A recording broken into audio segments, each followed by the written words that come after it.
Good morning, everyone. Welcome. And as always, it's great to be sharing this time. What we're going to do this morning is meditate. We'll meditate together. We'll end at about 8:50 or so with healing prayers. Take a little break and then come back for, I think what it's been called questions and answers, or spiritual questions answered. I was thinking, after we just did a very similar program with our Raja Yoga students, these times that we share really become much more of a spiritual discourse, really diving deep. Each question allows for the possibility of so much of the spiritual wisdom that's been handed to us through our line of gurus and through Swami Kriyananda. We get the opportunity to share that when questions are answered that really come from that deepest place in us, the deepest desire to know God. We had some beautiful questions on Thursday night. I think maybe in an hour we answered 3 or 4 of them. That's what this is like. So I always look forward to these times, and I think many of you do. Given that, let's all use this 50-minute period, a relatively brief period. We'll pray, of course, we'll chant, to dive deep into that place where any questions, any blocks, any hesitancy is resting and precluding us from allowing energy to just flow, to draw it in, to direct it up. It's just all of that resistance in each of us. Some of it long forgotten, but still habituated. So let's see if our meditation can take us to the place of releasing some of that energy so that the questions come. And at the same time, during this meditation, the answers will come. So let's begin and pray together. Heavenly Father, Divine Mother, friend, beloved God, Jesus Christ, Babaji Krishna, Lahiri Mahashaya, Swami Shri Yukteswar, our beloved Guru Deva, Paramahansa Yogananda Ji, saints of all religions, friend and guide, Swami Kriyananda, we humbly bow before all of you. Divine Mother, great masters, help us to realize your presence, to dive deep to that point of intuitive perception where questions dissolve into answers, where pure love, pure joy, and all wisdom resides. We long to be with you. Open your arms to us. Draw us to you. We are thine. Be thou eternally ours. Om. Peace. Amen.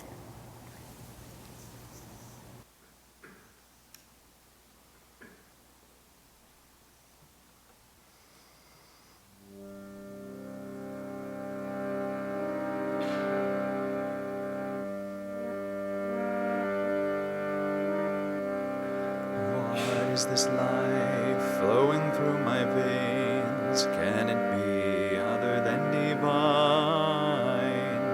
What is this life flowing through my veins? Can it be other than divine? In thy light, in thy love, in thy joy, I am one with the infinite Om.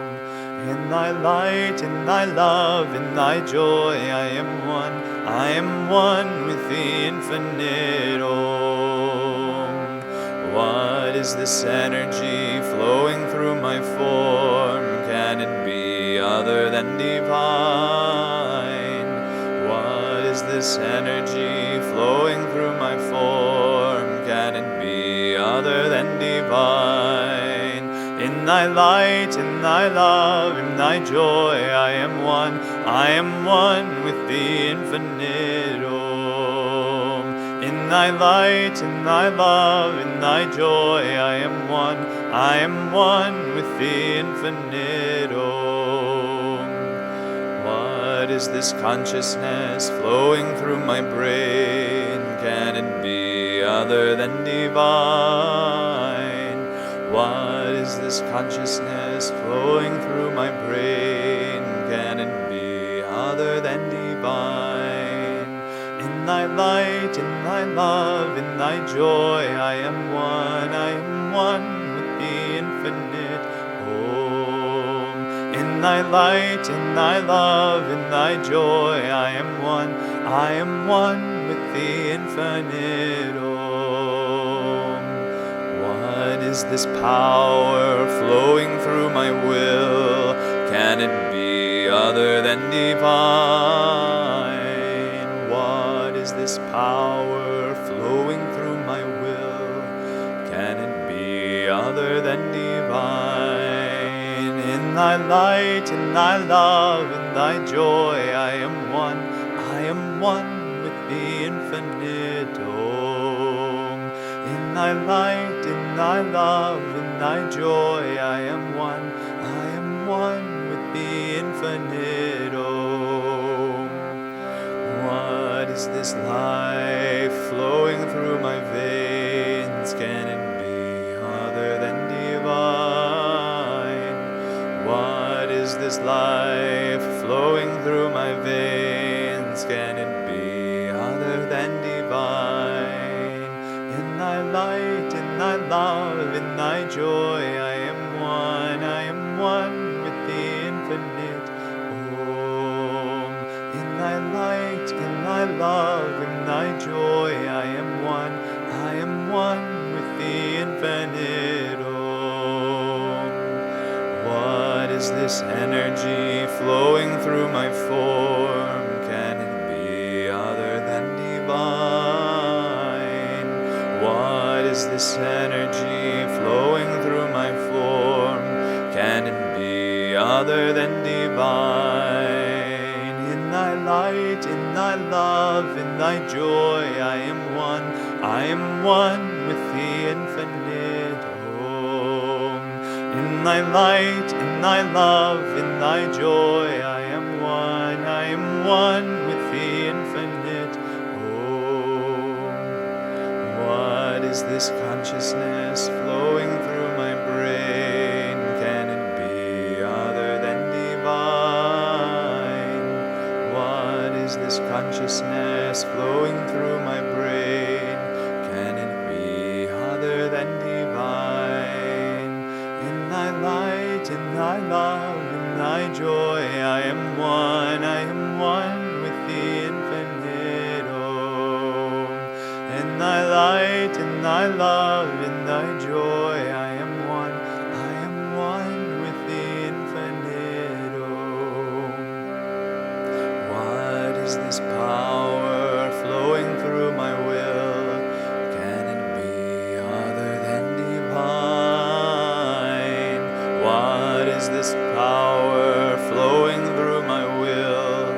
Can it be other than divine? In thy light, in thy love, in thy joy, I am one. I am one with the infinite Om. In thy light, in thy love, in thy joy, I am one. I am one with the infinite Om. What is this life flowing through my veins? Can it be other than divine? What is this life flowing through my veins? Can it be other than divine.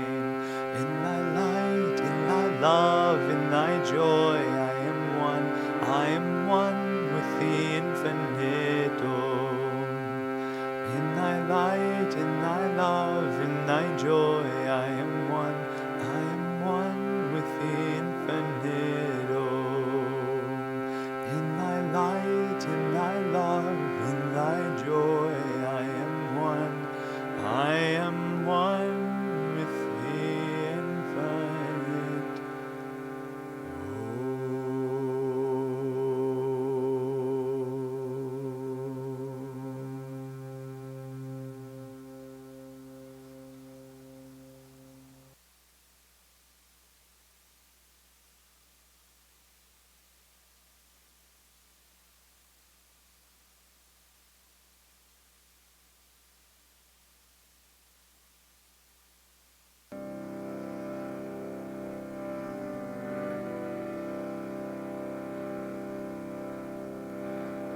Shri Ram, Jai Ram, Jai Jai Ram. Shri Ram, Jai Ram, Jai Jai Ram. Shri Ram, Jai Ram, Jai Jai Ram. Shri Ram, Jai Ram, Jai Jai Ram. Shri Ram, Jai Ram, Jai Jai Ram. Shri Ram, Jai Ram, Jai Jai Ram. Shri Ram,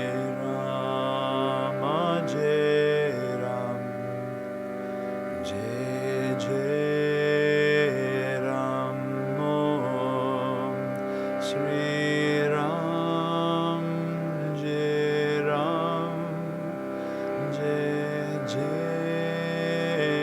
Ram.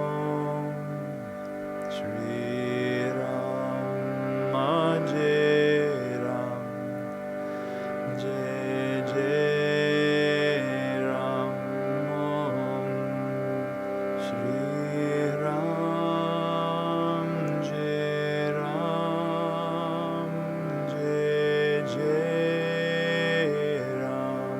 Om Shri Ram, Jai Ram, Jai Jai Ram. Shri Ram, Jai Ram, Jai Jai Ram. Shri Ram, Jai Ram, Jai Jai Ram. Shri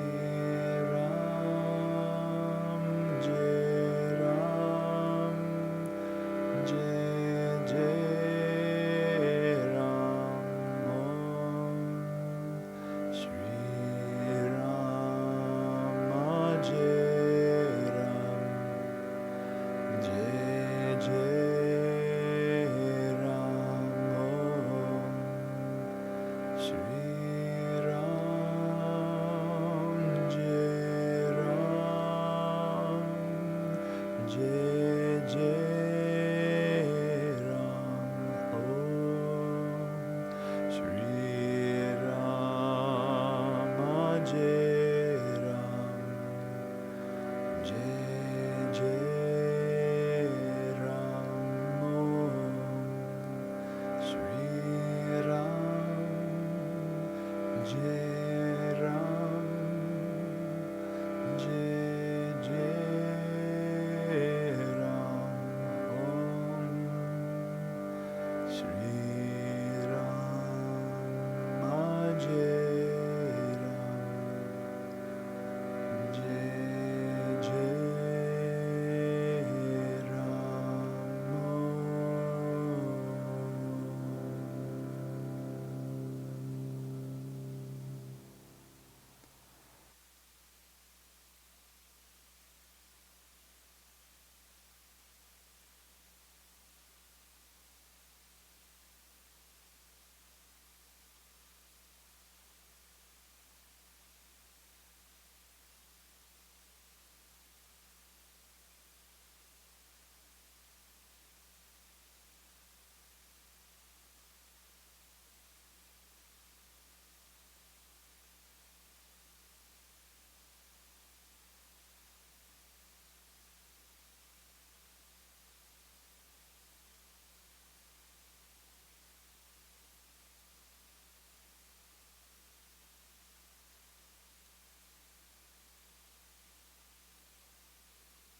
Om.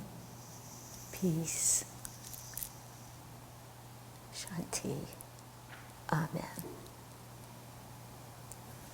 Let's end our meditation now with healing prayers, bringing to mind the names or the awareness of those we know to be in need of healing energy. There are so many people around the world just struggling with restlessness right now. Some of it in the form of negativity, violence. So many ways for people to abuse each other. Let's just hold them all in mind. Those that are being persecuted and those doing the persecution. And then, of course, the names of those in our communities, our families, our friends, that we know could use this healing energy that will come from the Masters through us in the form of a deep healing vibration, even to those who are not thinking of it. At this time, energetically, they will be affected, loved, uplifted. So let's take a few moments, whether you're here or you're at home. If you feel to, you can say some of those names out loud, or just hold them up at the point between the eyebrows. Jairam, Catherine, Michael.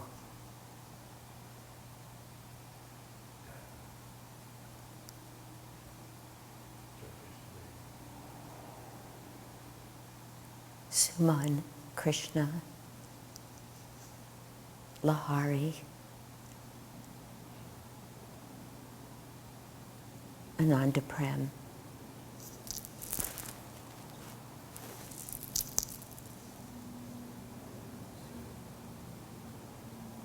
Barry,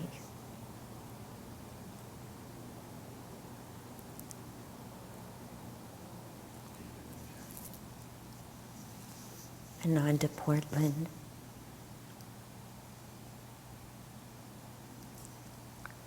Ananda Valley Farm, Zach and Haley, and all of the people in Camino.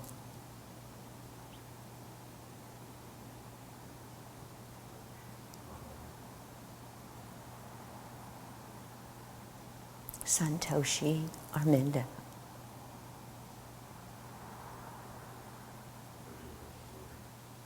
Asha.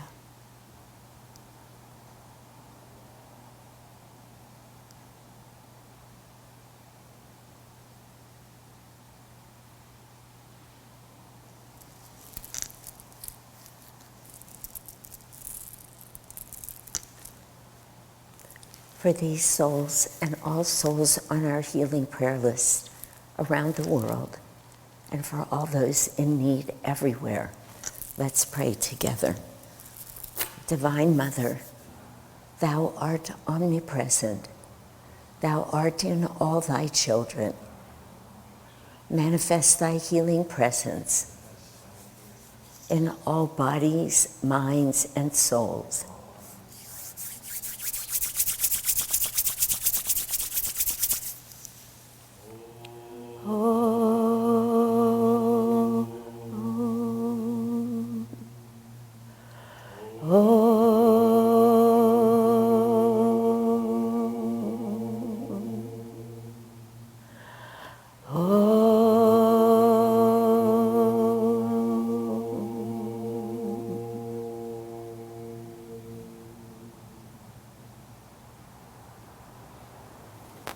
Om Shanti, Shanti.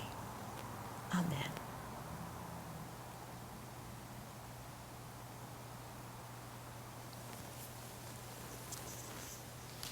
Let's take a short break now.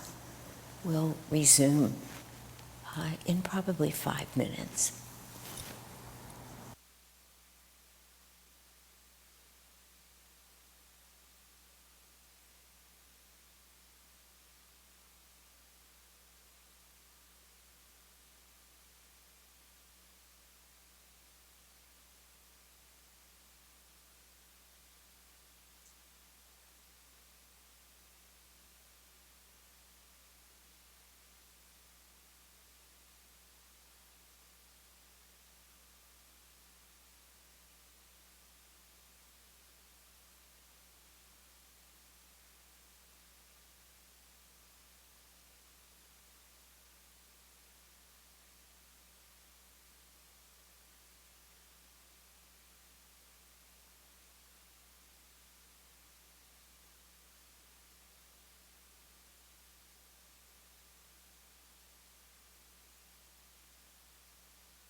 Okay, I think we're back. For those of you who are with us live stream, please feel free to send questions in the chat box. If you don't know it already, you actually have to sign up through live stream to be able to ask those questions, but it's a 2-minute and very easy process. So please do that so that we can have your questions. We actually have had a bunch of questions submitted already. Somebody just went over to the temple to retrieve them. But, and we have some people here in the temple. So does anybody have a question that we'll start with? Keshav, I don't know if there's any questions back. Yeah. Not yet? Okay, we may need to wait, but if anybody has a question, please feel free to ask. As I said, there were many that were submitted that we printed out. Okay, one just came in.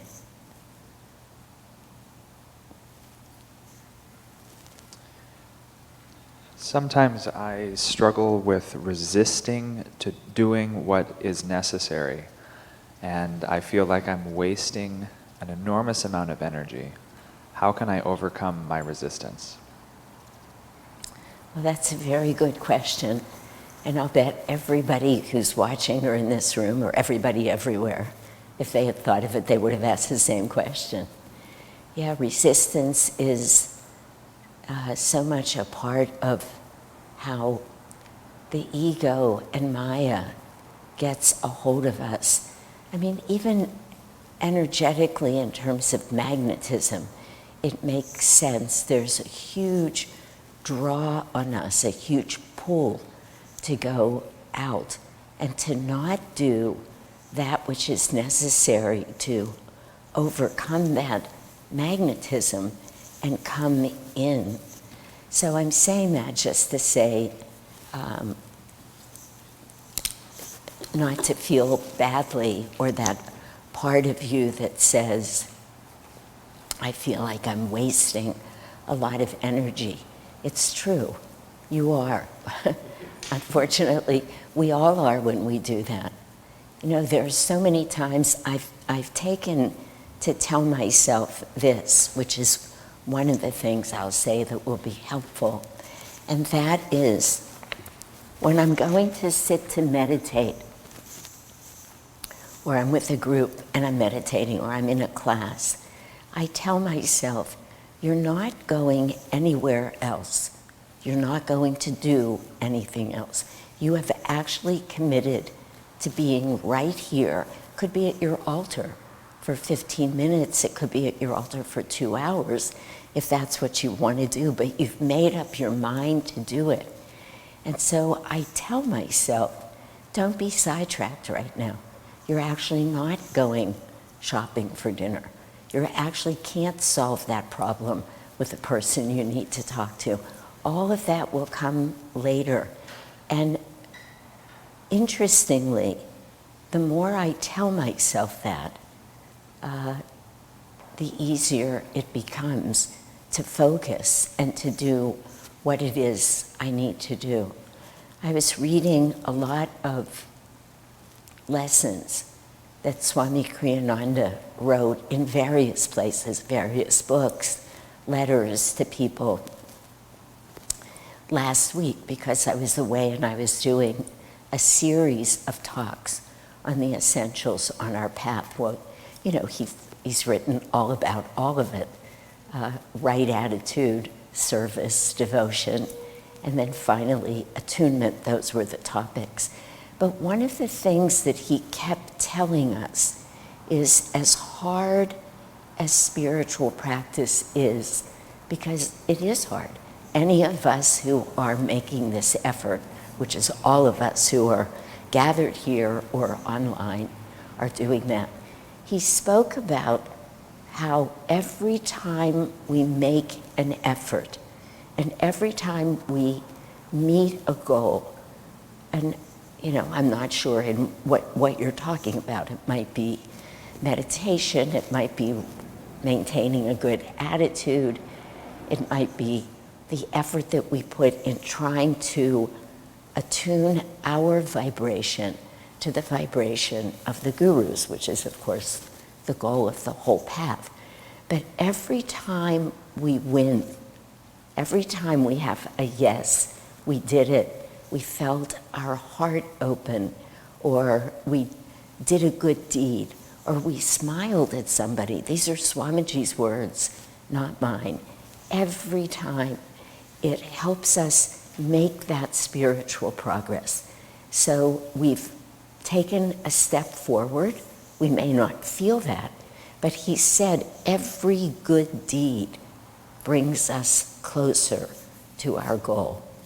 And I think that's very important for all of us to remember, that every effort means something, and every win means a lot, and it is simply a practice. There's no simple answer to that because, well, we have to keep trying. We have to keep reminding ourselves that we want to be saying yes energetically, that we want our hearts to be open everywhere. There are places where it's easy, and maybe we practice where it's easy. One of the people who are here in the temple was just talking to me about teaching very young children. And he said, it just opens your heart when you're with them. And I mean, it just all sounds silly. I just got this new puppy in our lives. And you look at this puppy who is precious, and your heart opens. And I say to myself, that love, I mean, I've been saying it for 6 weeks, that love that you're feeling, that generosity of spirit, that almost instinctual knowing to love, to hold, to uplift, that is what you want to take everywhere, into your meditation, into your interaction with everyone. And I'll share with you one more thing on this topic, because the topic is so big. I feel myself being resistant. And in what way, if I were with you, I could hear, but it's probably a little bit of everywhere. But I met with somebody yesterday who was sharing a very serious concern with me about an interaction and feelings that he was having about somebody in his life. And he really knows that that relationship, it needs to work, but was finding himself feeling angry, bitter, on and on. And we were talking about what it means to make our spiritual life so expanded, to work on making it bigger and bigger, so that that experience of difficulty, number one, benefits from everything else we're doing, takes conscious effort, and it becomes smaller in our lives so that it's not as easily painful, embittering, all of the things that he was saying. And also, and most importantly, that on our path, the win there, if you can find your way, there's many ways, we talked for a couple of hours, but to open your heart there, to not need something from people who can't give that to you. Because if you need something from people and it's not who they are, you have to get angry with them.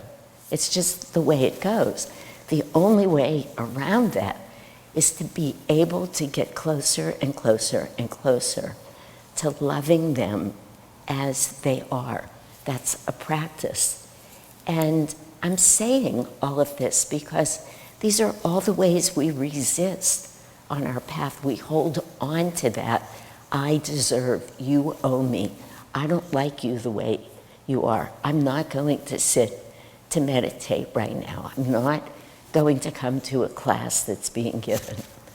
And there's just so many ways that we can say to ourselves, let me have a little practice today of accepting what is, consciously, thoughtfully, joyfully, just the tiniest little practice. And then, as Swamiji says, we find over time it gets easier and easier until, in fact, the longing for it, the deep desire for it, the joy in it becomes greater than the resistance, than the pain, than that part of us that actually wants to feel bitter. Hard to think of ourselves that way, but it's true.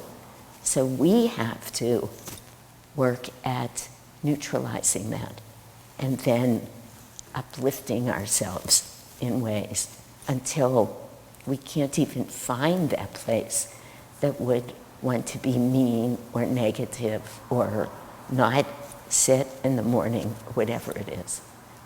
I hope that answers your question. You asked the big question about the whole path. Anybody here?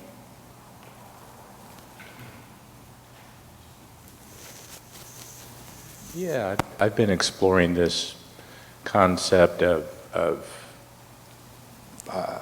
do I need to be right or do I want to be free? And so I've just really been watching subtle expressions of that and anger and righteousness in my life, and there's a real correlation between anger and righteousness, I think, and sometimes it's very subtle. So I just wanted to know if you have anything to share about that, to help me work on that. I think that's a very beautiful point that you're bringing up. And honestly, I've shared it in talks, sermons, literally just like you're asking the question, do I want to be right or would I actually rather grow spiritually? And that question that we could ask ourselves many times in a day. And even as I'm answering it, I'm realizing that because it happened to me so powerfully a few years ago in a particular situation. I've mentioned it so many times, I don't want to go into it, but I was having a very, very big fight with someone who is a friend, and therefore it was very painful. But as I was sitting contemplating, and I mean that, as I went into a state of contemplation after that, which it was so powerful in my life, I took 5 days to just sit quietly in my living room with the yamas and niyamas up in front of me, because they are such a great guidepost. If we can keep them in front of us, and when things are going wrong, ask ourselves, which of these yamas or niyamas am I not living in tune with right now? Usually it's almost all of them, because they're all so interrelated. But if you find one, it helps. But it came to me that day because, interestingly, that was an argument that I knew for sure. If I went to 10 people and said, listen to this, what do you think? They would have said to me, I can't believe that person behaved that way. And many people would have said, of course you're angry, and you are right. That's what would have happened. And then it starts coming that you ask yourself, do I want to be right and hold on to this judgment, this anger, this greed? Whatever it is, we all have a lot of that still within us. The pain that we feel, the places we can go where we feel somebody's not loving us enough. It just comes in all forms. And sometimes I can just watch myself go through several of them in a day. But that question that can come up, is this where I want to be? Do I want to be right? Maybe the other person really does not know how to love well. But that's not what's causing us pain. What's causing us pain is the place in us that's needing something that we can't get where we're looking for it. And so if we choose to grow spiritually instead of being right, it always takes us into that one place, only one place where we actually have any control. And that is coming back and being with God in some way. If a friend just hurts you, you sit down. I've said many times, I ask Yogananda as many times as I can think of it in a day to be with me.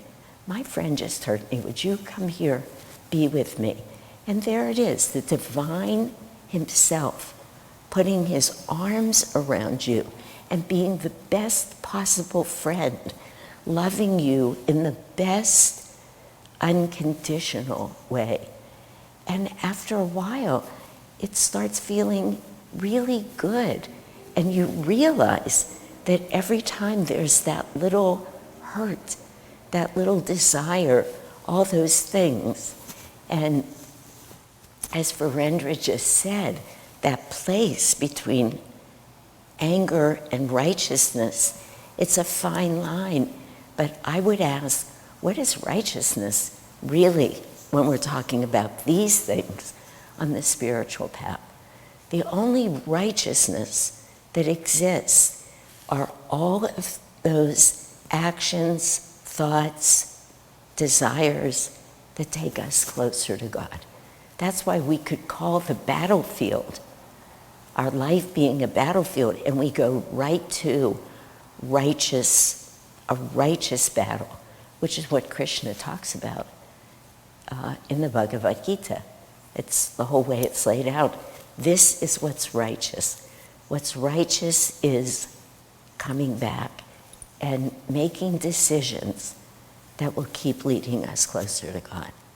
So it's a very important point that you're raising. And that phrase, which, thoughts are universally rooted, but exactly that phrase that we could all carry, take it with you. Do I want to be right, or do I want to keep growing spiritually? And hopefully the answer will be that you want to keep growing, which doesn't necessarily make it easy. These spiritual truths, the yamas, the niyamas, everything we talk about, spiritual principles, courage, willingness, willpower, you just go on and on. They're so simple. We talk about the same 20 things over and over and over. And we do that because it's not easy.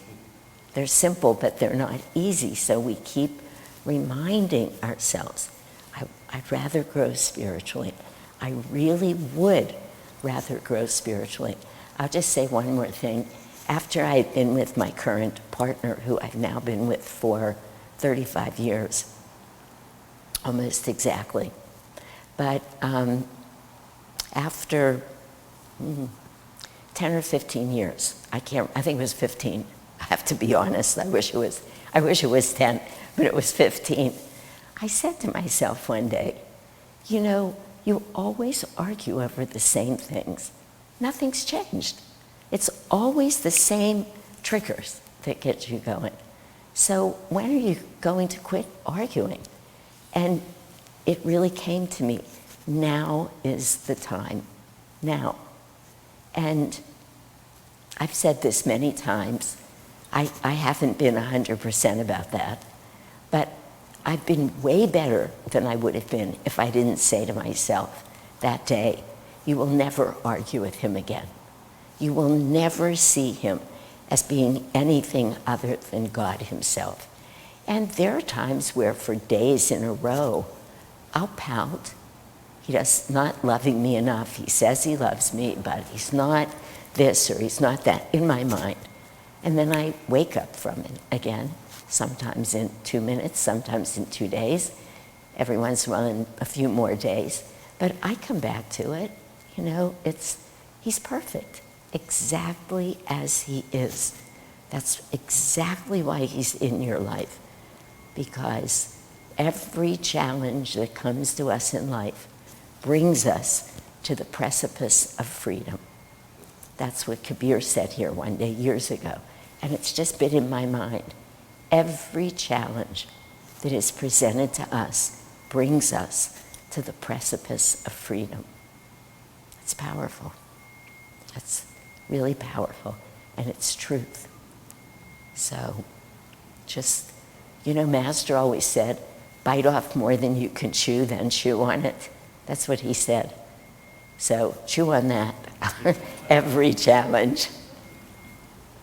Yeah.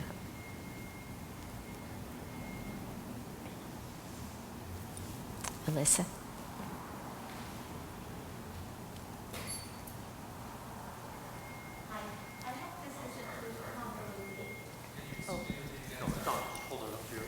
Oh, there you go. So when I was in India, there was a story about a woman that they wanted to help, and she said, no, this is my karma, but you're helping me, and then I won't be able to live out my karma. And I remember thinking, well, you don't want to embrace that.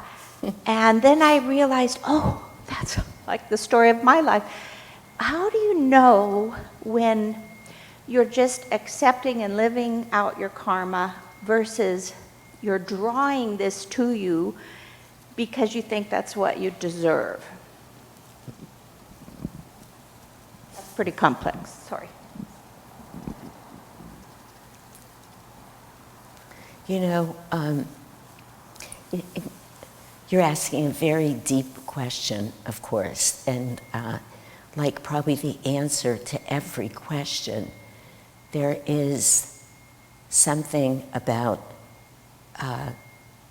again, the difficulty of the path. It doesn't mean we should step off of it. And I appreciate your asking this question, and you've been showing up for everything all the time. And I'm not saying this because I think you're stepping off the path. I know you, and of course you're not. But you're asking a good question and a hard one, because the question is really, when are we living our karma and using it as an opportunity to get free? Which that woman was saying, and I don't know, and I won't profess to know, whether she was listening to some divine guidance, hearing that, or whether she was being stubborn and non-accepting, which is as egoic as anything. So it's very complicated, because if we're behaving that way because we don't like to receive help, because we are afraid of opening to that, and psychologically, there's many reasons why that happens to people. So some people just cannot accept help. I was talking to a dear friend the other day. I was offering something, and I could feel how hard it was. And two things came up. One is I was going to fight with her about receptivity. And the other, and I shared it with her, is I was well into my late 30s before I realized that how much I was defending myself by not accepting help, money, anything from anyone. I was fiercely independent, but it was not a positive quality. It was proving myself. It was afraid of being told no. It was afraid of not being loved. It was coming from many places, but it was not coming from a higher place. And who knows? I was fiercely independent, and I succeeded in many ways in life, and I had this great good karma of them being lifted and put down in this beautiful community. So I'm not going to look back. There's a beautiful song that somebody wrote. I don't know who wrote it, but many, many great vocalists have sung it, and it's called On My Way to You. And I always think about God when I hear it, but basically the song says, you know, I've done this, I've done that, I could look at this some way and reconsider. But in fact, I wouldn't change a single thing because all of it was on my way to you. Of course, it's a love song, but I take it as a love song. And I don't listen to it much anymore, but I always used to keep it as how I felt about God. But when our ego gets in there, and this is what's challenging, and resists the help or resists, as long as we feel really tough about it, I need to do this. Let me just think about this, because it's very subtle, because when we bring a lot of willpower to a spiritual something that we're working on, that's a good thing. But it should always feel, you know, it's like the way Swamiji talks about, how do we know when it's pure intuition or our ego, which is really the question that you're asking. And Swamiji gives us so many guidelines about that. He literally spells it out. And he says, first of all, if it's an intuitive process, or in this case, if we're living through we're facing some bit of karma, the result of that should always have us feel more uplifted, as if we're heading in the right direction.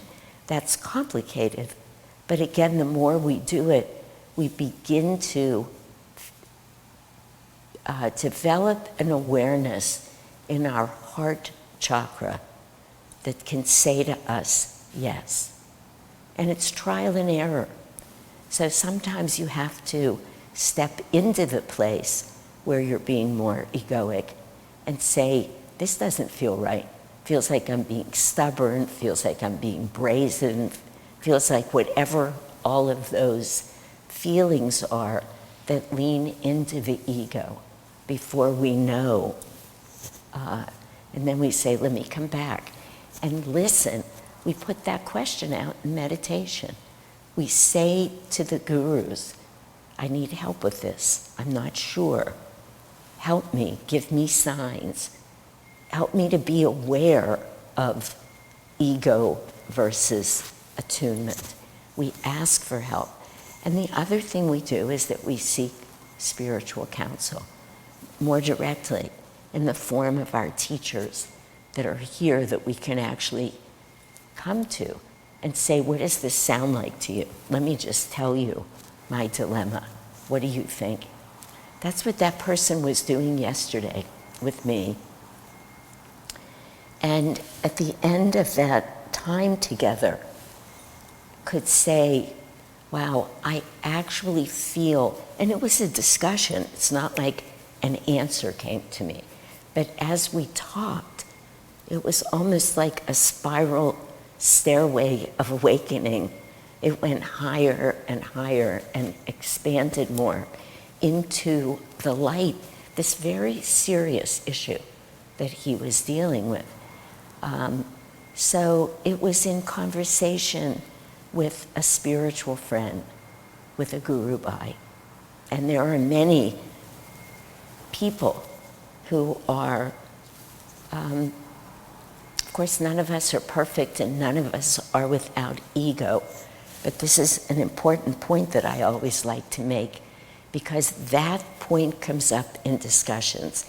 But if everybody has an ego, how can I know what they're saying is true? But the more evolved we become, even though we still have our own brand of neuroses, we all do. We're all at least a little neurotic, or we wouldn't be here. So that means ego that's driving us.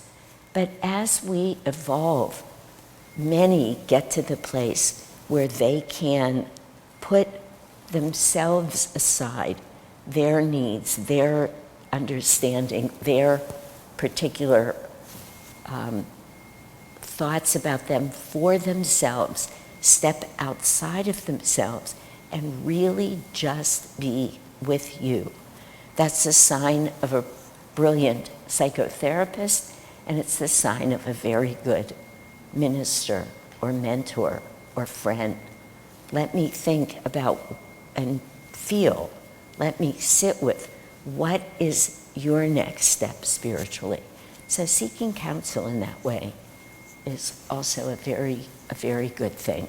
So we have to remember to pray before we meditate. Swamiji says pray after because we're open to answers. So to ask for help, ask for guidance, and then listen. And we listen in our heart. And it's like anything else we do, the most mundane things we do, everything takes practice. So it's a very good question that you're asking without an immediate, oh, just do this and you'll be great. Just, of course, I know you know that, but that's not how the spiritual path works. Does that help at all, though?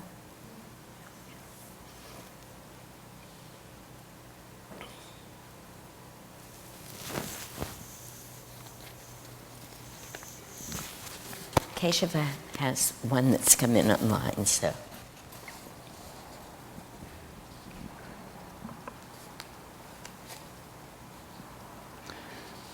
I want to magnetize a stronger practice of willpower. Almost daily, I recommit to promises I make to myself, to eat better, to practice even-mindedness and cheerfulness, to meditate longer hours every week. While I truly want to accomplish these things, my bad habits always seem to win. What can we do to transform desire into action when the roadblocks seem too overwhelming?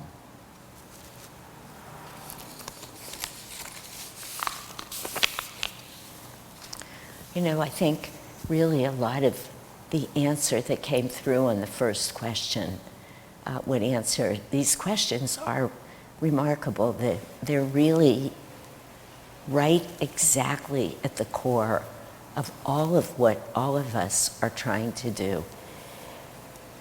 I love what Master said about bite off more than you can chew and chew it.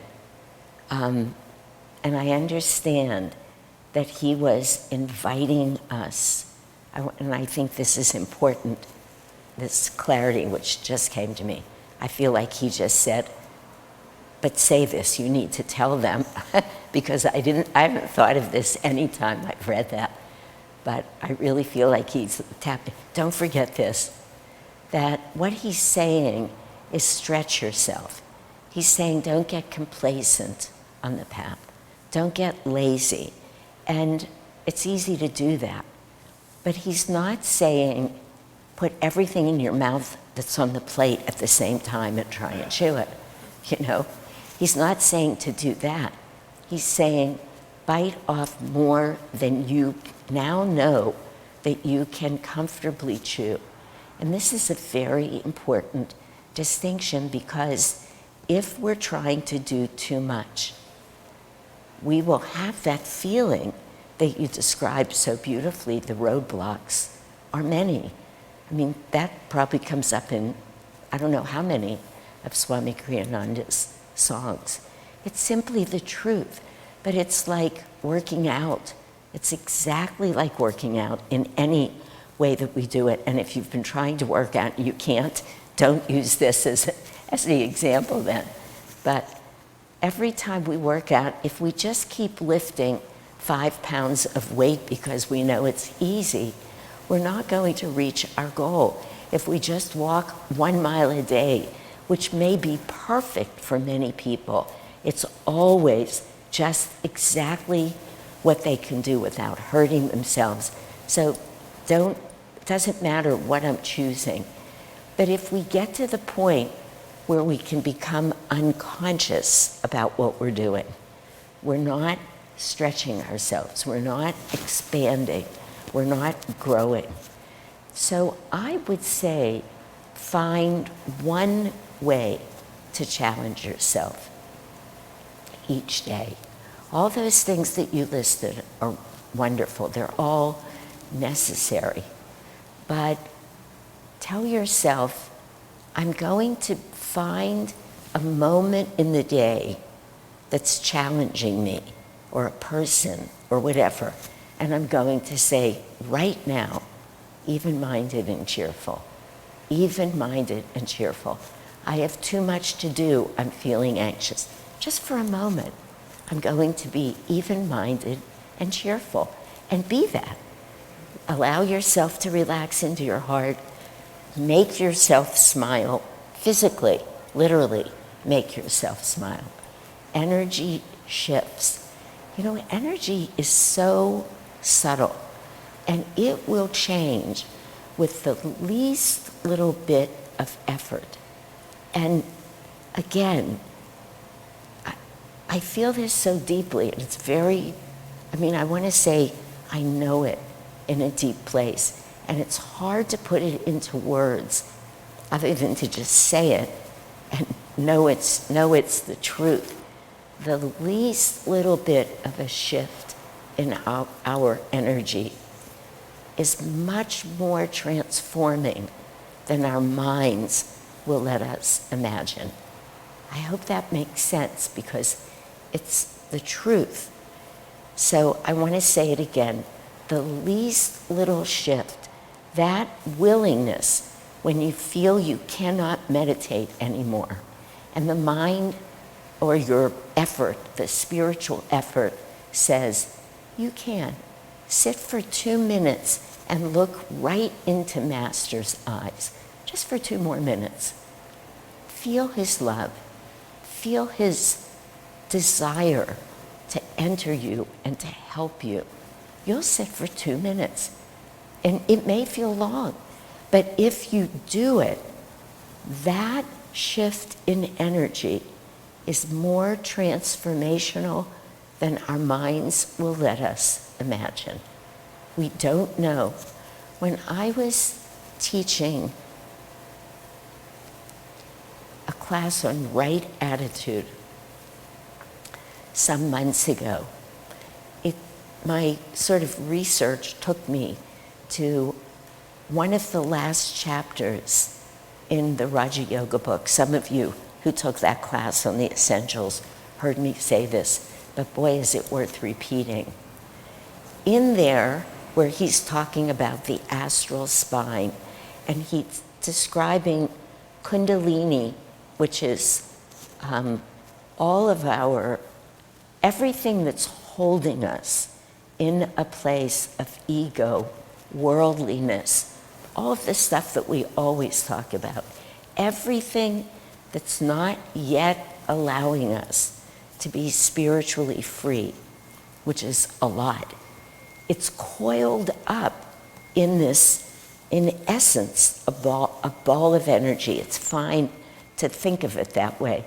Sitting at the base of our astral spine, right at the base of the essence of who we are, right in that place that was first manifested when we decided to choose a human body. That energy came down, and from that, we became who we are. Now, we now think of ourselves as what we see as what we get. No, there's all this energy waiting to be released. And of course, all of our practices, every single practice that's been given to us begins to show us how to release the hold that Maya has on us in the form of that energy. Every practice, energization, even when we pray, and I do it, I get lazy sometimes, praying, you can't see probably, but with my hands in my lap. No, when we do this mudra, when we pray, we are guiding energy up, and we need to do that. Otherwise, it's tamasic not to.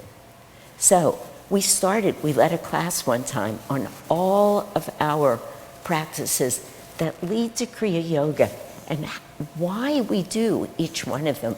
Now, of course, I'm not going to talk about every one of them. Most of us here know what they are.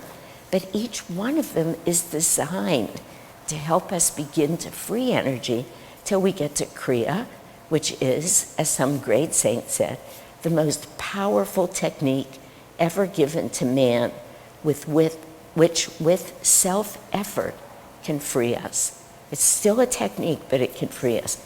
Now, I said all of that because what Swami said is that that energy that's sitting there, when you think a good thought, and I said this, imagine it like a ball of the tiniest little strings that you can imagine. Maybe they're not even visible to the human eye, all curled up like this. And you do a good deed. You think a good thought about somebody. You realize in a moment that you don't want to be angry, that you're going to love them exactly as they are, that you'll see God in them once in a day. And then just the littlest bit of that energy breaks free and starts moving up the astral spine. And as it does that, it begins to work on the chakras that are holding the energy and sending it out into the world. And the chakras begin very slowly, in essence, to unfold so that the energy can all flow. And then at some point, that Kundalini power in a subtle form is all released. And then we're free. Or part of it's released. And we find it so much easier just to see the divine in people and to love them. It doesn't mean it's not hard in a moment, or that people still don't have personalities and we have to transcend all of that. But every little effort, Swamiji said it, you can read it in the first chapter on spiritual anatomy, very clearly in the Raja Yoga book. Everything, every act that looks towards the divine, every time we move to the light and resist the darkness, just the next little bit of energy until, we find ourselves genuinely loving everybody. Genuinely. Doesn't mean they love us back. I can tell you from personal experience. But it's so much more easy to just feel them heart to heart, to find that willpower that we're searching and searching for with our ego, that I'm going to do this. Suddenly, the willingness, the willpower, what is this power flowing through my form, is one of the lines in the chant we did when we opened the meditation. Could it be other than divine? That's the chant. Of course not. So that power that is spiritual power, that is the essence of who we are, that is God's power flowing through us, it's suddenly easy. We have the willpower to do everything we want to do. We have the energy, because we are energy. But we get there sometimes, one tiny step at a time. And it's hard to not be impatient, but it's worth it. And it's hard to quit saying the obstacles are so many. They are, but we won't see them that way. We'll see them the way that this little sign that I have at home that I bought when I was probably 13 years old. The difference between a stumbling block and a stepping stone is how we use it. It's truth. That's the way those obstacles are. Every challenge takes us to the precipice of freedom.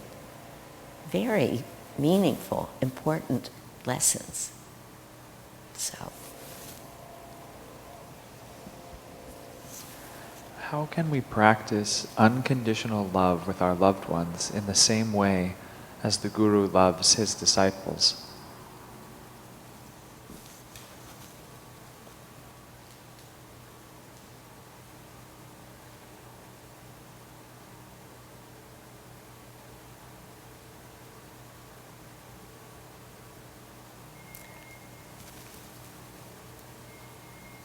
When Master was doing some of his lessons, he told the monks who he was teaching at the time, when I'm gone, I want you to love everyone as you love me.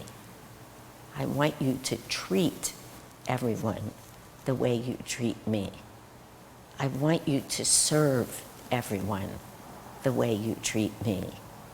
And then he said, I don't need your service, but I'm asking you to serve so that you can practice being able to do all of this when I'm gone. And then, of course, he said that famous line to Swamiji, who asked the question. No, I always get this confused, forgive me. Swamiji asked the question, when you're gone, will we be able to feel you? And of course, that beautiful answer, to those who think me near, I will be near. But this was not when Swamiji asked the question, but it was in that lesson. He said, when I am gone, only love can take my place. I sat with that for years and years before I felt at one point that I not understood it. You cannot understand this. Love is not an intellectual concept. Love does not come through a practice of the mind, but devotion and the pure love of God, the experience of that in the center of our heart is pure love. It's an experience. It's a knowing. It has nothing to do with the mind. Having said that, all of that, getting to that place, it's like finding our way there, which we can't get there from here, is like everything else, an incredible practice. And there has to be a deep, deep desire to do that. The day that I had the inspiration to love my partner in all circumstances, in every moment, to always see God looking back at me when I looked into his eyes, to always see him as divine. And I started that practice.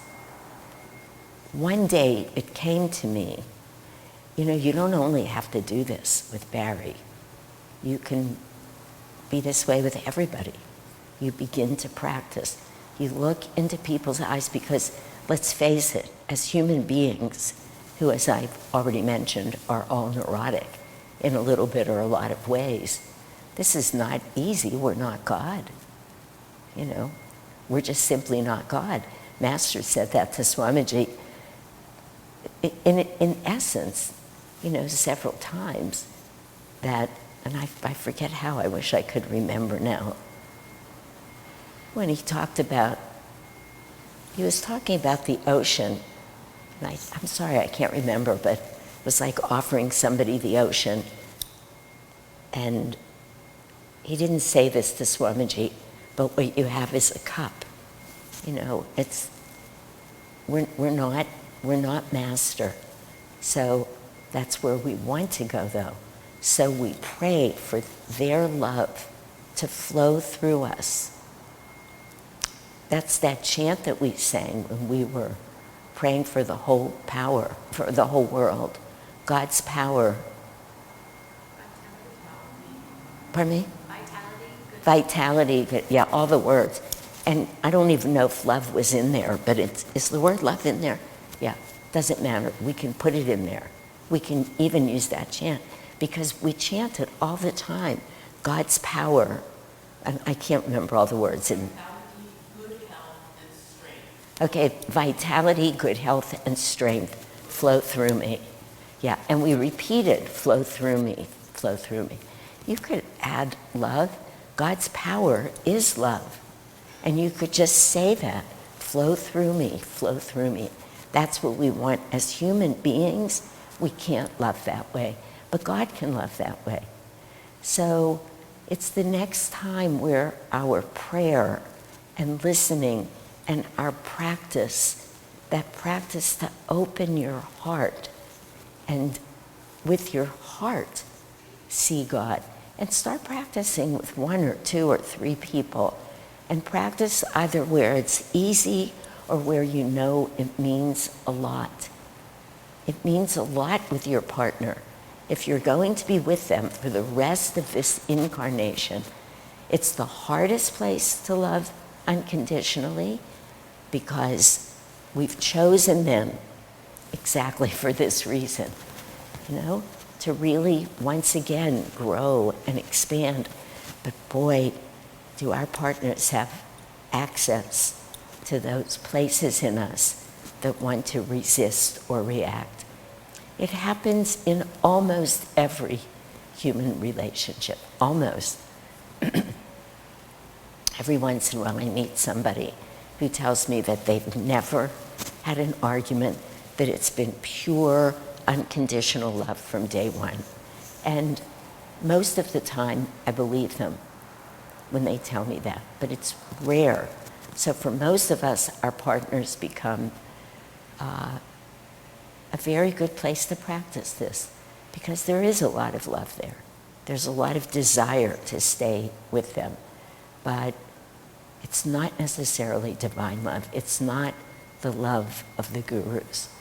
So looking into people's eyes and seeing God looking back at us, sometimes it's easy because that person's open and it's true. Sometimes it's more difficult, but the block is always in us. You look at somebody like they're God, as if they're God, because they are. It's the truth. So we should be able to find it there if we're looking with an open heart. And that's a way to start that. It's a good thing to start. It's a great desire to have. And everybody in the world, I always feel, deserves that from me.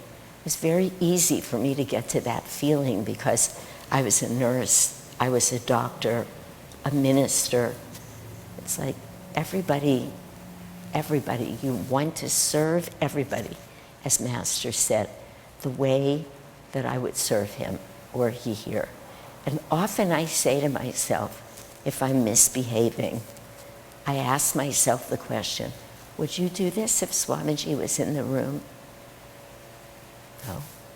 Would you do it if Master was in the room? No.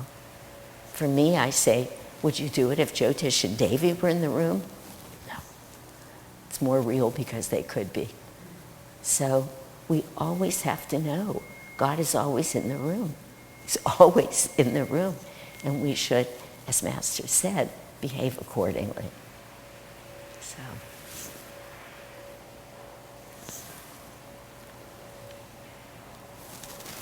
I can't see the clock. By the grace of God, I have been experiencing a much deeper practice of brahmacharya recently. It is a new territory, but very inspiring. What can I do to make sure I don't fall back into old patterns of sensuality and desire? What was the last word? Sensuality and? And desire. Desire, of course. Of course that word was desire.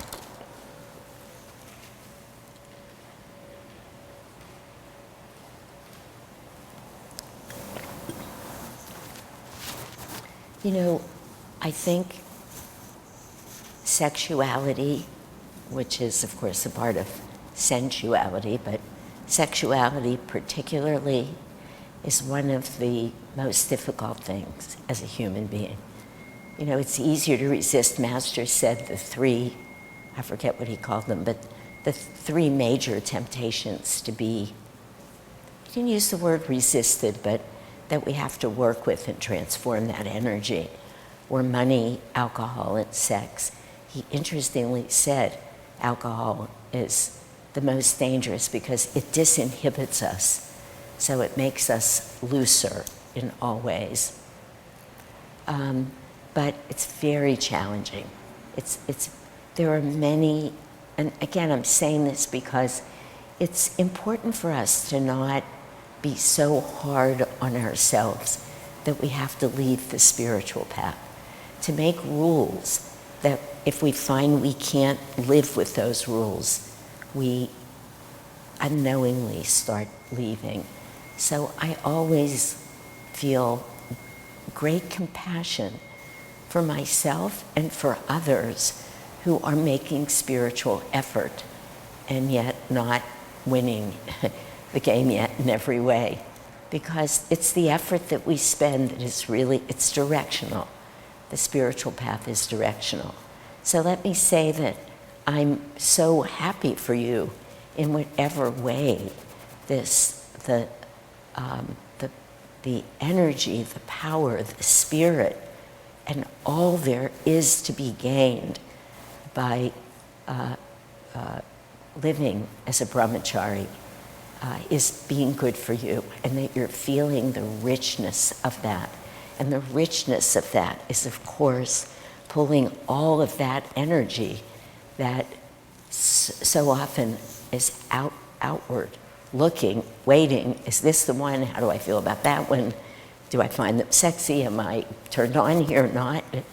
So much of what goes on in people's minds, when all of that energy can be brought in and stilled, it's enormous and used in a spiritual way.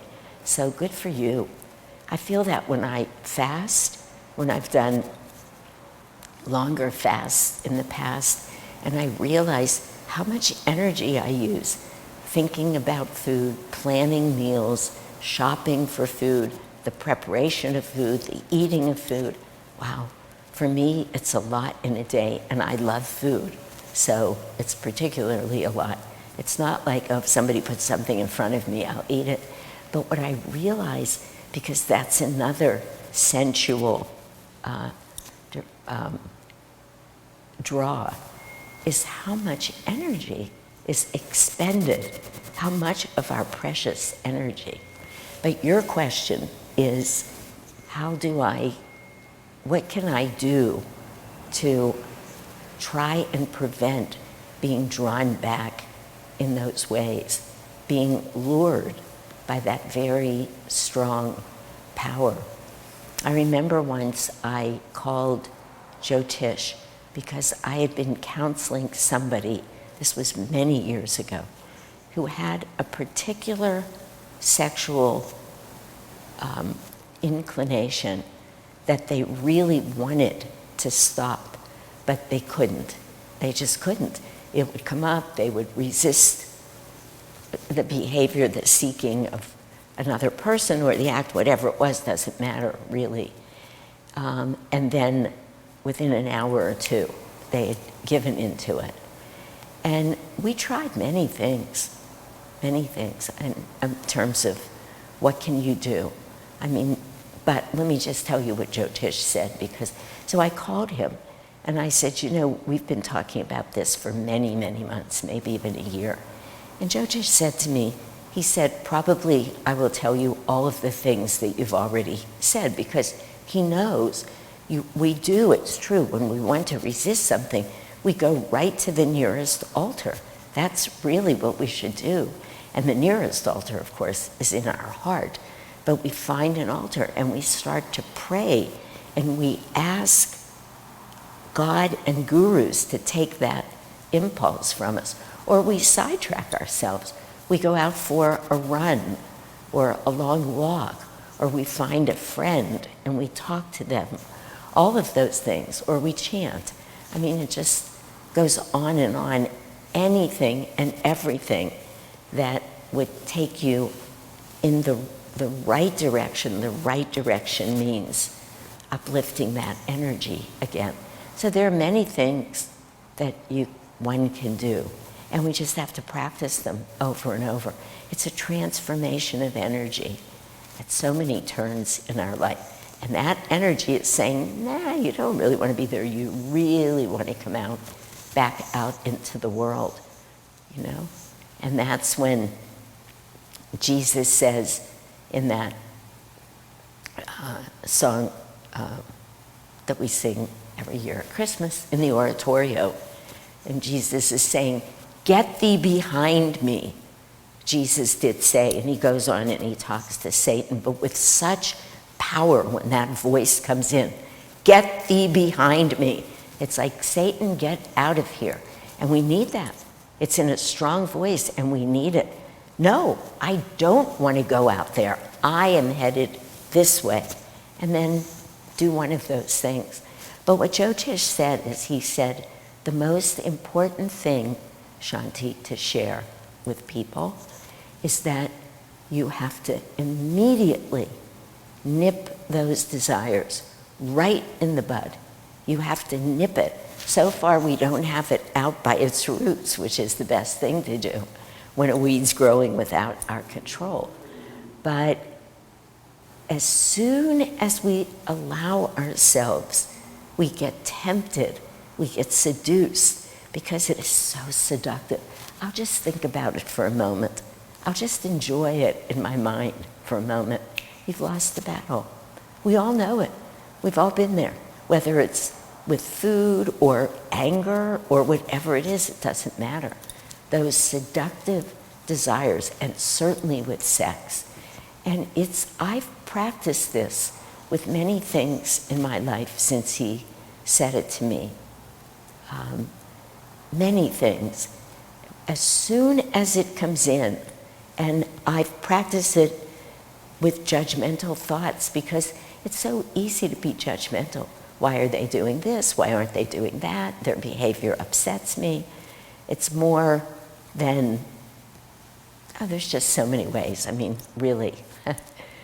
I don't want to count the ways because I don't want to go there right now. But for all of us, this is a part of the human condition. So if we can get it before we've decided to enjoy it, just take a little taste, we have a much, much, much greater opportunity to take that energy and uplift it. And that's what I would say. Go for a walk, go for a run, find a friend, do any of those things. Sit in front of the altar, certainly. Talk to God and gurus. Say, I really want you. I really want you. Here comes my energy. Come and help me. And they do. They can't resist it. They cannot resist when we genuinely call on them. And again, as Swamiji said so often, their answer may not always look like what we thought it was going to look like. But if it's their answer, if we know that, then we accept it. If it's our ego messing with us, then we have to learn to put that aside, draw that energy in before the ego knows what it's doing. Get in here. I'm sending you up. You're going up, not down. Then it's a good practice. But as soon as we can do it, and that's often my prayer for everyone, certainly for me. Let me hear God's will and be doing that. And, in a way, it's really why Gyanamata said, it has so much to do with her guru and her love of her guru and her absolute commitment to serving him. But when she said, say yes and make it snappy, it's like, let there not be a down moment, let there be no confusion. Take that energy and send it up immediately. So, yeah, I hope that was helpful to you. Are problems, hardships, and roadblocks external to us, or are they what we create because we are still not fully aligned with our gurus and self-realized? Well, we create them? I would say that we magnetize them to us, which is, the wording's different, but it's important. The truth is, nothing can happen in our lives. We all have heard this countless times. Nothing, no situation can happen in our lives that isn't an opportunity for spiritual growth. Nothing. And that's easy when the problem's easy, and it just gets more and more and more difficult with certain problems. With cancers, with our best friends deceiving us, with going to work one day and coming home to find your house is gone, with a fire or a flood, with suddenly your partner coming to you and telling you they've fallen in love with someone else, with a child who gets ill. It just gets more difficult, but it doesn't change the truth. The truth is always that whatever is in our lives was precisely meant to be there. Not that it just happened to be there. It's perfect for the way that we need to grow. So do we want to call that creating it? I guess energetically we have, but most important is that we've drawn that to us. This isn't in our conscious mind, but it is in the soul's best interest on its journey home to God. So I think that's actually enough of an answer for that. What exactly is devotion and meditation?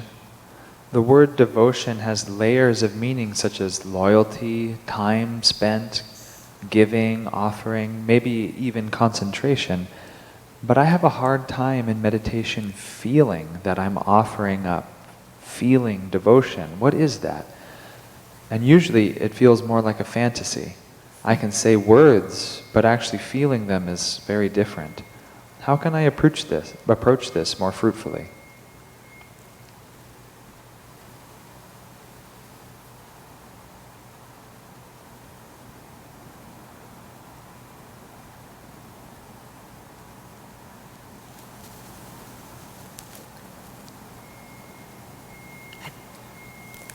I think one of the questions over the years that I've been with Ananda, one of the few that I've heard the most often is this question, which was beautifully worded and a very important question. It's more often from men, but not always. Of course, we know that. There are people in male bodies who have huge amount of female energy flowing through them, but it is more difficult for many men. And it's a challenging problem, the way you worded it, because those people who come in with such strong minds, they're just, and they can be very smart, usually very analytical, very scientific, whatever it is that's of the mind. It's really hard to get that energy, to draw that energy away from the mind and into the heart and to spiritualize it. It's not that logic is bad. Of course it's not bad. We need it. I mean, I think of how many years I spent studying science and writing protocols and using my mind, and how many brilliant minds I've worked with in various times in this life. It's all of that so important. It saves lives. It serves us. It's not that it's bad, but spiritually speaking, if we want to know God, we've got to find that balance. We have to. And there are many ways to start that journey. This past week I was in Portland, and I had asked Surendra and Lorna, who are the two spiritual directors up there, to each do a little piece of this series of nighttime classes that we were giving. I wanted the whole community to feel that the spiritual directors, not just feel it, but it was the truth and know it, that we're all together. I didn't want it to be, oh, Shanti's come to town, we'll raise our energy, and then when she leaves, we'll do something different. So I was looking for ways for all of us to be together. And I said to them, why don't you give the first 20 minutes of the class, and then I'll finish. And I really had to laugh because Lorna immediately wrote, and she said, I'll do Seva on Tuesday. That was the title. Well, the other class that needed to be covered was Thursday, and the topic was devotion. And almost 20 years ago, Surendra sat here in a class that I was giving and asked the question, this question, how do I develop devotion? How do I open my heart? For those of you who know Surendra, he's just an extraordinary soul, a beautiful soul, a beautiful devotee, disciple. I tell him he's managed to be in the wrong place at the wrong time more than almost anybody I know. They had just moved to Portland, to Laurelwood, just from here. Literally, I didn't think they had even unpacked their last box, but Surendra told me this time, Tushti always said, just as the last painting was going up on the wall. So then she started telling people, never put the last painting up, because the phone rang, and it was Swamiji saying, I'd like you two to move to India. And, Surendra, many times he said this, so I'm not telling tales out of school on him. He said, those times where a call comes from Swami and you pick up the phone and you know you're going to say yes, and you really know that you absolutely want to say no. This was one of those times. Anyway, they moved to India, of course, and they did very great work over there. And as I said to Surendra, and this is important in terms of this question, because he came and talked for 20 minutes on devotion, and he said right away, I have to tell you honestly, I don't know this. He said, I have been looking at this much of my life. I am a man who moves from my head. And it's really true if you read his books, which are these compilations of essays. They're brilliant, and some of them I can't grasp. He's very, very smart, and he lives that way. And of course, he does great work in terms of the work that needs to be done at the community. But he himself just says it's a struggle.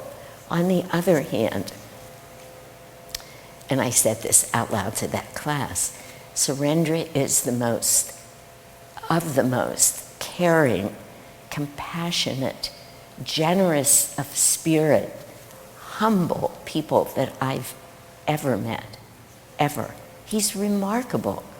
He wouldn't call himself devotional because he's not primarily, by far primarily not, a bhakti yogi. It's not how he came in this time. And because he's such a great disciple, he's looking for balance, but it's not how he moves, and yet he's developed compassion, as I was saying, care, this generosity of spirit that's in him, and the way that he's humble all feels very devotional. It feels devotional when you're with him or around him. So the question is a good one, and it's a hard one, but I would bet that Surendra, who now becomes the poster child for this, I guess, the poster soul for this, has spent hours and hours around like-spirited people in satsang. The more time we can spend with people who are also seeking God, the more our hearts open, though we don't know it.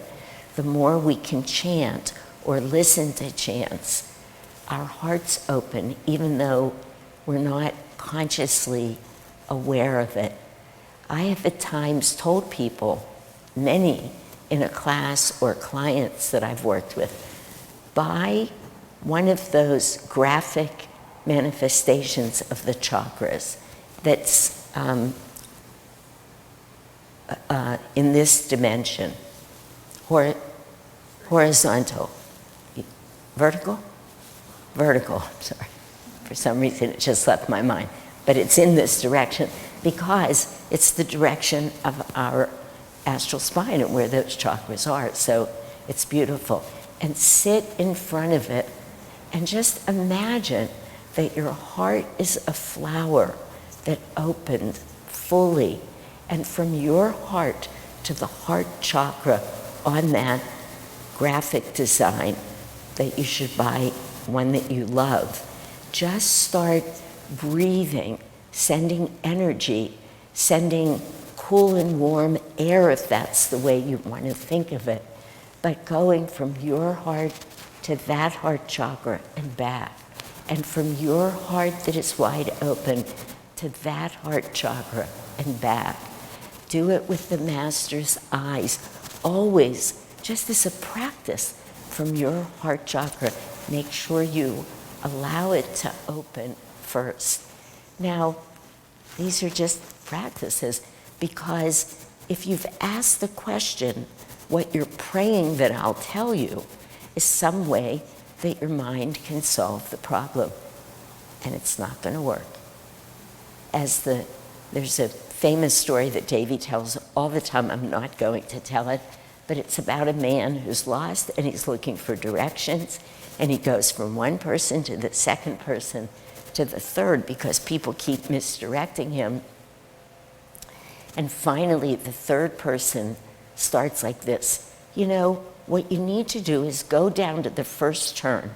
No, wait a minute, you don't go that way. No, you're going to have to go back to where you came from. Nope, that won't work. And he stops, and then he looks at the man and he says, you know, you can't get there from here. And that just happens sometimes. It's happened to me on big hikes that I've taken in the mountains, and I've had to retrace my steps because I got there, I saw where I wanted to go, I tried. You can't get there from here. You cannot develop devotion with your mind. So try hard to put that down. It's not going to work. Chanting will work. Satsang will work. Prayer will work. This thing that I'm talking about with a graphic design of the chakras and your heart starts to work. Find anyone or anything that you can love. A friend, an animal, a stuffed animal, things that are easy to love and hold to your heart, and just feel it for a moment. It won't stay with you because your head's going to jump in, but that's the spiritual practice of it. That's what we're here to do.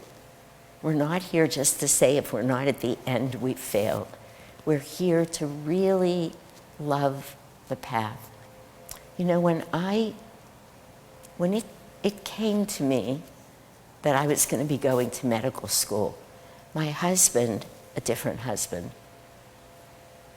who was already a physician, had already gone through medical school training, which is a huge challenge, huge. He said to me, I am going to be with you 100%. I feel this is right. I know it's right. He said, but there's an if. And the if is if you will commit yourself to loving it all along the way and not feel that you have to wait till you get to the end to love what you're doing. It was so wise. It's wise about everything that we do in life. But our spiritual path, love every step along the way. Every step as we're learning, growing, listening, expanding. Wow, I'm on my way to God's love, God's wisdom, that pure love, that pure light. Wow, I get to be on this path. Okay? How many more lives? as long as I know I will get there. What a joy. So that's what you have to do. Just love it along the way, and don't let your mind get into, oh, here I am again. I hate this. I can't do this. Never say those words. My heart hasn't fully opened yet, but it will. Of course it will. We're all headed to God. God is our heart. That's where pure divine love is. We're all going to get there. So thank you for that question, though. I appreciate it.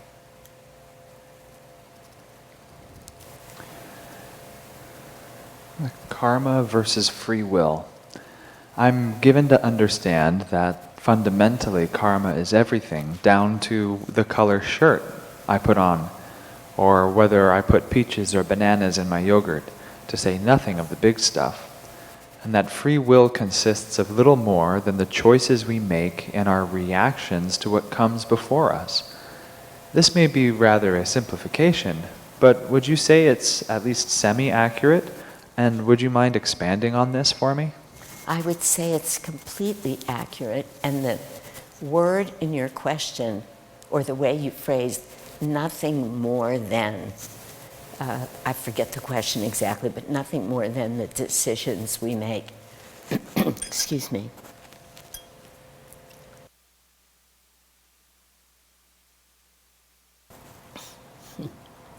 Every instant, more than we know, more than we can keep track of,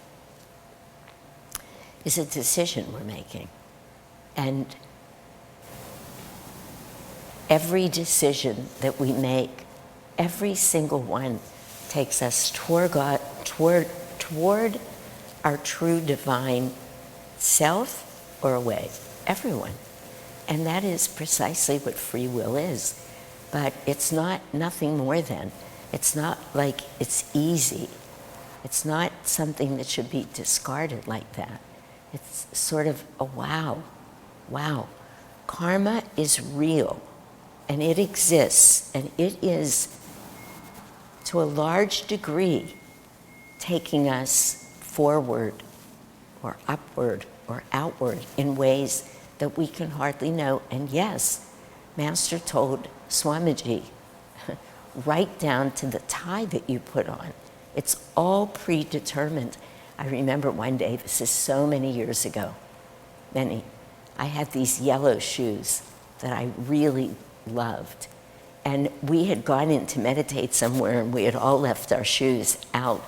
And Devi came out right about the same time I did. And she said, wow, whose shoes are those? Those are fabulous. And I said, they're mine. I did not want to have to come back for one pair of yellow shoes because when I saw them, I really wanted them. We had a good laugh about it. But those yellow shoes, I was going to get those yellow shoes. And it was a good thing. It just took away that I don't want any yellow shoes now. That's a good thing. So, it's, just one thing at a time. Every decision that we make, does it take me toward the light or away? Does it open my heart or close my heart? Does it have me feeling constrained, constricted because I'm criticizing somebody else? Or does it have me feel open if I stop myself and uplift it as I open my heart to them?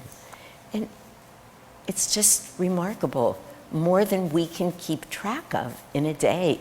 I don't have the number available right now, but it's astronomical, the number of thoughts that we have in a minute, never mind in a full day. So, yeah, that's the work we've been given to do.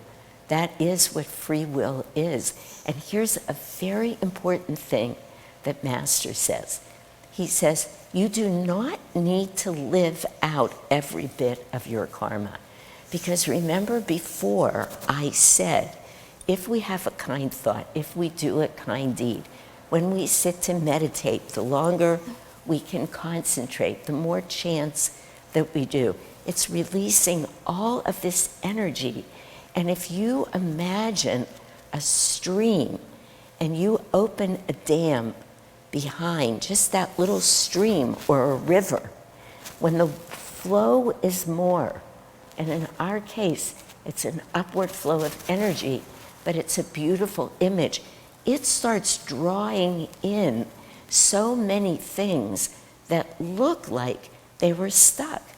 This year I did several hikes up in to the high country in Yosemite, where there was still some water flowing. And a couple of times I watched in these streams, and I saw how a twig gets pulled in, a tiny little pebble. If there was more water, rocks, trees, many things get pulled in. But because the water level was low, i.e., when our energy level's low, it was just a little twig or a little pebble here and there. But the point is, those twigs, those pebbles, whatever it is, a leaf that gets drawn in, it's free. It's bits of our karma. So when we behave well in certain ways, we're increasing the energy. We're willing ourselves to do this over here, but the greater the will, the greater the flow of energy. The greater the flow of energy, the greater the magnetism. We all know these things, but these questions take us right back there. We don't have to live out every single bit of karma that is lodged in our astral spine. It's there, but all of what we're doing is allowing energy to flow in the direction of freedom. So we should never minimize the power of the way we exercise our free will. Never underestimate that. It is enormous. And I said before, and I'll repeat it, the tiniest little bit of freed energy leads much more to transformation than our minds can absorb or know. This has nothing to do with our mind. It has no idea how to interpret this. So the very question is coming from the mind, and the question, in that way, gets infused with Maya. So don't be fooled. It's a good question, as all of these questions have been, only because they allow us to remember the soul's journey, and that this is all about not satisfying our minds or satisfying our need for one more pair of shoes. No, but it is about freeing the soul, freeing the energy, so that soul can just do what it's meant to do, what it's being drawn to do, inexorably drawn to do. It will win. It will make its way back to God, and then we're free. So,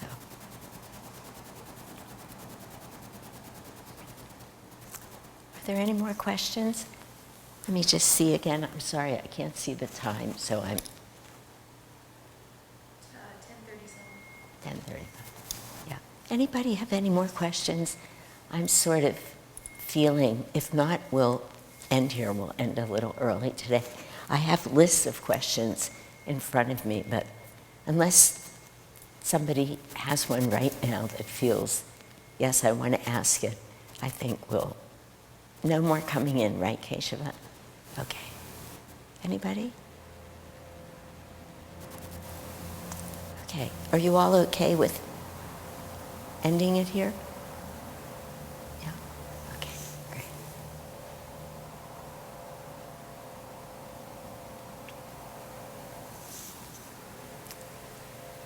Beautiful. What a joy to have these extraordinary questions coming in that let us have this beautiful satsang. So, thank you all.